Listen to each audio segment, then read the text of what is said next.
नमस्कार मंडळी, आज आपण सार्थ श्रीमत दासबोध दशक 17 त्यातील समास 6 ज्याचे की शीर्षक आहे देहात्म निरूपण ह्याचे वाचन करणार आहोत. चला तर मग संकीर्तनाने सुरुवात करूया. जय जय राम कृष्ण हरी, जय जय राम कृष्ण हरी, जय जय राम कृष्ण जय जय राम कृष्ण हरी, जय जय राम कृष्ण जय जय राम कृष्ण हरी, जय जय राम कृष्ण हरी, जय जय राम कृष्ण जय जय राम कृष्ण हरी, जय जय राम कृष्ण जय जय राम कृष्ण हरी, जय जय राम कृष्ण जय जय राम कृष्ण हरी, जय जय राम कृष्ण जय जय राम कृष्ण हरी, जय जय राम कृष्ण जय जय राम कृष्ण हरी, जय जय राम कृष्ण जय जय राम कृष्ण हरी. जय योगेश्वर श्री कृष्ण की जय हो. जय श्री राम, जय श्री राम, जय श्री राम. जय जय रघुवीर समर्थ. चला तर मग सुरुवात करूया. सार्थ श्रीमद दासबोध दशक 17 समास 6 देहात्म निरूपण. निश्चळ परब्रह्म हे सर्व मानवी कल्पनांच्या पलीकडे आहे. माणूस जन्मास आला की त्यास अनेक प्रकारची दुःखे भोगावी लागतात. जीवन अपूर्ण असल्याने, अशाश्वत असल्याने त्यामध्ये खरेपणाची श्रद्धा ठेवली तर सुखदुःखाचे चक्र मागे लागते. अंतर्यामी वास करणाऱ्या अंतरात्म्याला सुखदुःखांचा भोग घ्यावा लागतो. मी देहच आहे या दृढ भावनेमुळे प्रारब्धाने येणारे सुखदुःखाचे भोग अंतरात्म्यास नाईलाजाने भोगावे लागतात. जिवंतपणे हा चंचल प्रपंच माणसाला त्रास देतोच, पण अंतकाळी सुद्धा तो प्राण्याला दीन करतो. म्हणून मी देह नसून अंतरात्मा आहे अशी प्रचिती घेण्याचा अभ्यास करावा. चला तर मग आता ओवी वाचनाला सुरुवात करूया. सार्थ श्रीमद दासबोध दशक 17 समास 6 देहात्म निरूपण. श्रीराम. जय जय रघुवीर समर्थ.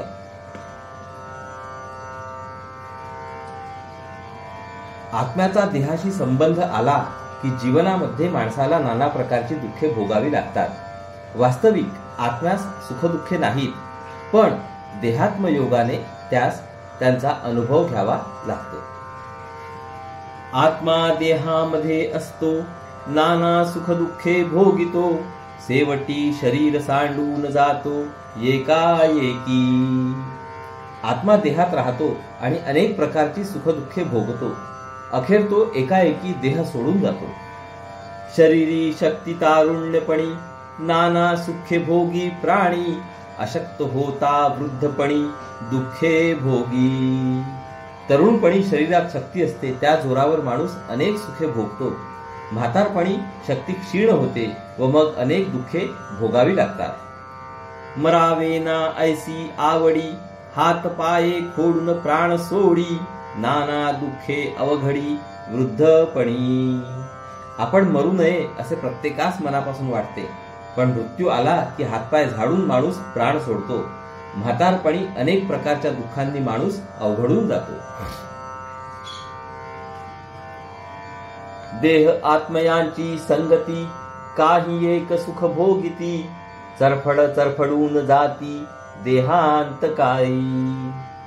देह व आत्मा यांची संगत झाली म्हणजे काही सुखे भोगायला मिळतात हे खरे, पण देह सुटायच्या वेळी जीव अगदी चडफडून मरतो. ऐसा आत्मा दुःखदायक, एकांचे प्राण घेती एक, आणि शेवटी निरार्थक काहीच नाही. देहात्मयोग अशा रीतीने दुःख देणारा होतो. जगात स्वार्थाने माणसे एकमेकांचा प्राण घेतात, पण शेवटी हे सारे व्यर्थ जाते, त्याचा काही उपयोग होत नाही. ऐसा दो दिसांचा भ्रम, त्यास म्हणती परब्रह्म, नाना दुःखाचा संभ्रम मानून घेतला. असा हा 2 दिवसांचा दृश्यांचा भ्रम आहे, त्यालाच परब्रह्म समजून सर्वस्व मानून लोक जगतात. या दुःखाच्या पसाऱ्याला लोक गोड मानून घेतात. दुःखी होऊन चरफडून गेले, तेथे कोण समाधान झाले, काही एक सुख भोगिले, तो सवेंची दुःख. दुःख भोगावे लागल्याने चरफडत जाण्याची पाळी आली तर त्यात काहीही समाधान मिळत नाही. थोडे काही सुख भोगायला जावे तर त्याच्याबरोबर दुःख भोगावे लागते. जन्मदारभ्य आठवावे, म्हणजे अवघे पडेल ठावे, नाना दुःख मोजावे काये म्हणूनी. जन्मल्यापासूनचे आपले जीवन आपण आठवावे, म्हणजे सगळे आपोआप ध्यानात येईल. आपण इतकी दुःखे भोगलेली असतात की त्यांची मोजदाद करता येणार नाही. ऐसी आत्मयांची संगती, नाना दुःखे प्राप्त होती, दैन्यवाणे होऊन जाती प्राणी मात्र. देहाशी आत्म्याची संगती अशी आहे. देहात्म योगाने जीवाला अनेक दुःखे भोगावी लागतात. आयुष्याच्या शेवटी सारे प्राणी दिनवाणे होऊन मरतात. काही आनंद काही खेद, जन्मवरी पडिला संबंध, नाना प्रकारी विरुद्ध तडातोडी. काही सुख आणि काही दुःख असा हा जन्माचा संबंध असतो. त्यामध्ये नाना प्रकारच्या मनाविरुद्ध गोष्टी घडतात. तसेच अनेकांची ताटातूट होते. निद्रा काळी ढेकुण पिसा, नाना प्रकारी वळसा, नाना उपाये वळसा त्यास होये. झोपेच्या वेळी ढेकुण आणि पिसवा अनेक प्रकारे माणसाला त्रास देतात. माणूस त्यांचा प्रतिकार करतो तेव्हा त्यांनाही अनेक प्रकारे त्रास होतो. भोजन काळी माशा येती, नाना पदार्थ उंदिरे नेती, पुढे त्यांची ही फजिती माजरे करीती. जेवायला बसले की माशा येऊन त्रास देतात. उंदीर कितीतरी पदार्थ घेऊन जातात. नंतर मांजरे त्यांची फजिती करतात, त्यांना त्रास देतात. वा चाम वा गोचिड, गांधेले कानटे उदंड, एकास एक चरफड दोहीकडे. उवा चामवा एक प्रकारचे अंगाच्या कातड्यात शिरणारे किडे, गोचिड गांधील माशा, कानटे नावाचे सर्प असे नाना प्रकारचे प्राणी आहेत. या प्राण्यांत एकमेकांविषयी वैर असते. त्यामुळे सर्वांना दुःख भोगावे लागते. विंचू सर्प वागरीसे, सुसरी लांडिगे माणसास माणसे, परस्परे सुख संतोषे एकही नाही. विंचू साप वाघ अस्वल सुसरी लांडगे आणि माणसाला माणसे या सर्व प्राण्यांमध्ये परस्परांबद्दल प्रेम सुख व संतोष कोठेही आढळत नाही. 84 लक्ष उत्पत्ती, एकास एक भक्षिती, नाना पिडा दुखणी किती म्हणून सांगावे. जगात एवढे 84 लक्ष प्राणी आहेत, पण ते एकमेकांना खातात. जगात पीडांचे व दुःखांचे इतके प्रकार आहेत की त्या सर्वांचे वर्णन करणे अशक्य आहे. अंतरात्मा एकदा देहामध्ये राहायला आला की त्याला सारी दुःखे भोगावी लागतात, शिवाशाप घ्यावे लागतात. परब्रह्म या सर्व खटाटोपाच्या अतीत असते. ऐसी अंतरात्म्याची करणी, नाना जीव दाटले धरणी, परस्परे संहारणी एक एकांची. त्या अंतरात्म्याची करणी अशी विलक्षण आहे. या पृथ्वीवर अनेक प्रकारचे जीव गर्दी करून आहेत. ते परस्परांचा संहार करतात. अखंड रडती चरफडती, विवळ विवळो प्राण देती, मूर्ख प्राणी त्यास म्हणती परब्रह्म. जीवनामध्ये माणूस दुःखाने सारखा रडतो, चरफडतो, दुःखाने विव्हळून प्राण देतो. अशा त्या दुःखमय जीवात्म्याला मूर्ख लोक परब्रह्म मानतात. परब्रह्म जाणार नाही, कोणास दुःख देणार नाही, स्तुती निंदा दोन्ही नाही परब्रह्मी. परब्रह्म शाश्वत असल्याने ते कधी जात नाही, ते कोणास दुःख देणार नाही. त्याच्या ठिकाणी निंदा आणि स्तुती दोन्ही स्पर्श करू शकत नाही. उदंड शिव्या दिधल्या, ती तुक्या अंतरात्म्यास लागल्या, विचार पाहता प्रत्यया आल्या येथा तथ्य. एखाद्याने खूप शिव्या दिल्या तर त्या साऱ्या अंतरात्म्यास लागतात. विचार करून पाहिले तर हा अगदी असाच अनुभव येतो. धगडीचा बटकीचा लवंडीचा, गधडीचा कुतरीचा वोंगळीचा, ऐसा हिशेब शिव्यांचा किती म्हणून सांगावा. धगडीचा, बटकीचा, लवंडीचा, गधडीचा, कुत्रीचा, चांडाळणीचा अशा कितीतरी शिवाय आहेत. त्या सर्व सांगता येणार नाहीत. इतुके परब्रह्मी लागेना, तेथे कल्पनाची चालेना, तडातोडीचे ज्ञान मानेना कोणी एकासी. पण यापैकी काही सुद्धा परब्रह्मास स्पर्श करू शकत नाही. परब्रह्माच्या ठिकाणी मानवी कल्पना चालूच शकत नाही. असंबद्ध ज्ञान कोणालाही मान्य होणार नाही. सुख दुःख, निंदा, स्तुती, शिव्या, स्तवन इत्यादी गोष्टी दृश्याच्या किंवा चंचलाच्या क्षेत्रातील आहेत. त्यांचा संबंध परब्रह्माशी लावणे हे असंबद्ध ज्ञान होय. ते कोणास पटणार नाही. जगात माणूस म्हणून सर्व माणसे समान असतात यात काही शंका नाही. तरी प्रत्येकाची नियती म्हणून असते. कोणत्या माणसाच्या हातून कोणते कार्य किती व्हायचे हे नियती आखून देते. ज्ञानी माणसे नियती ओळखून वागतात. सृष्टीमध्ये सकळ जीव सकळा सकळीचे वैभव, या कारणे ठाया ठाव निर्मिला देवे. सगळे प्राणी या पृथ्वीवरच जगतात, पण ते सगळे काही वैभव भोगीत नाही. सगळ्यांना वैभव भोगायला मिळत नाही. याचा अर्थ असा की भगवंताने प्रत्येकाचे स्थान ठरवून त्यास निर्माण केले आहे. उदंड लोक बाजारीचे, जे जे आले ते ते वेचे, उत्तम तितुके भाग्याचे लोक घेती. बाजार भरला म्हणजे पुष्कळ लोक बाजारात येतात.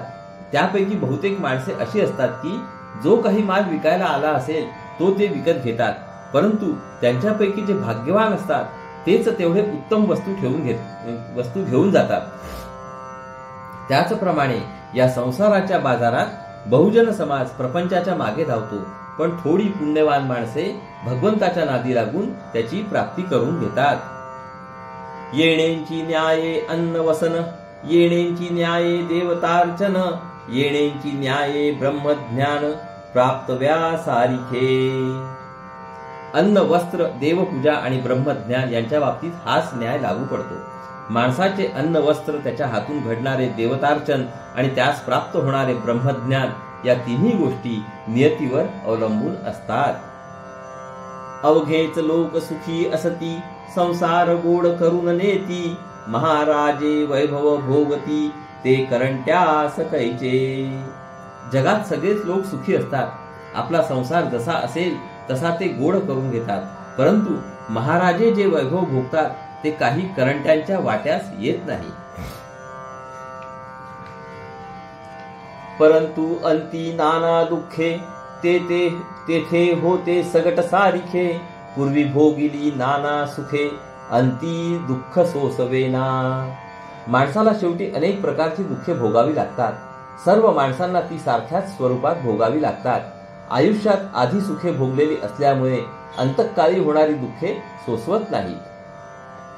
कठीण दुःख सोसवेना, प्राण शरीर सोडीना, मृत्यू दुःख सगट जना, कासावीस करी.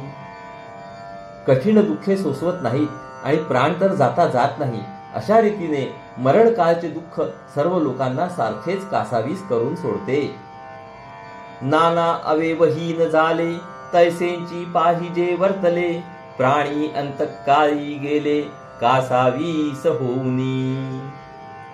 रोगाने किंवा अपघाताने कोणाचे अवयव निकामी होतात किंवा तोडावे लागतात, पण अशा अवयवहीन अवस्थेमध्ये माणसाला जीवनाचे व्यवहार करावे लागतात.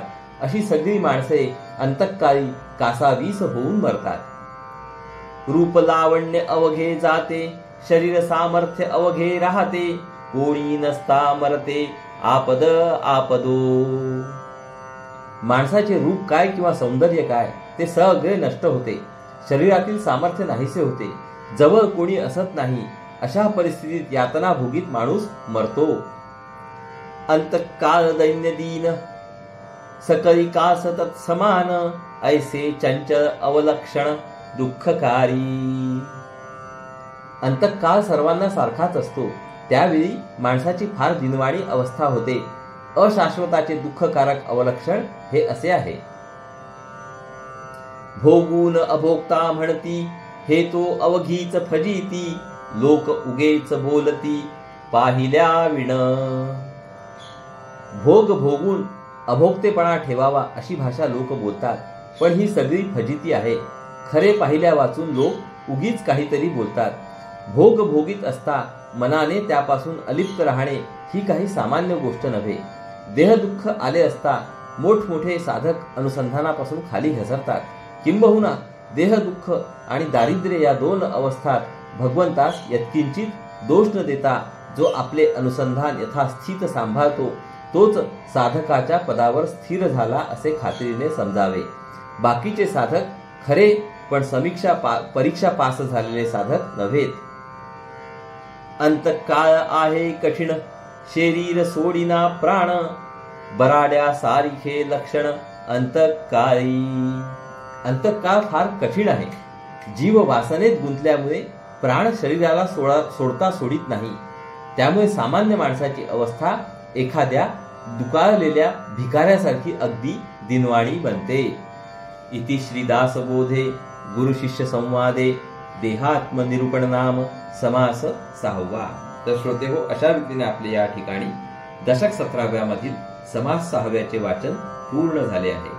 हरिओम तत्सत, हरिओम तत्सत, हरिओम तत्सत.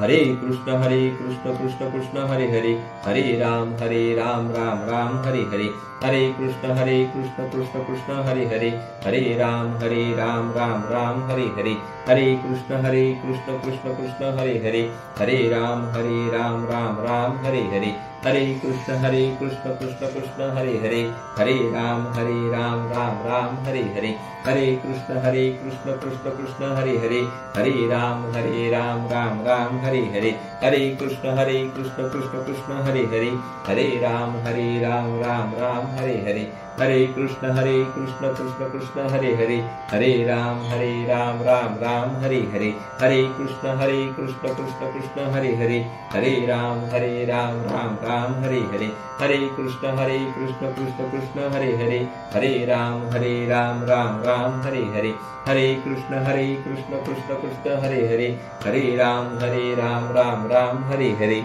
जय योगेश्वर श्री कृष्ण की जय हो. जय श्रीराम, जय श्रीराम, जय श्रीराम. जय जय रघुवीर समर्थ. चला तर मंडळी, पुढील भागात परत भेटूया. नमस्कार. हरिओम हरिओम हरिओम हरिओम हरिओम.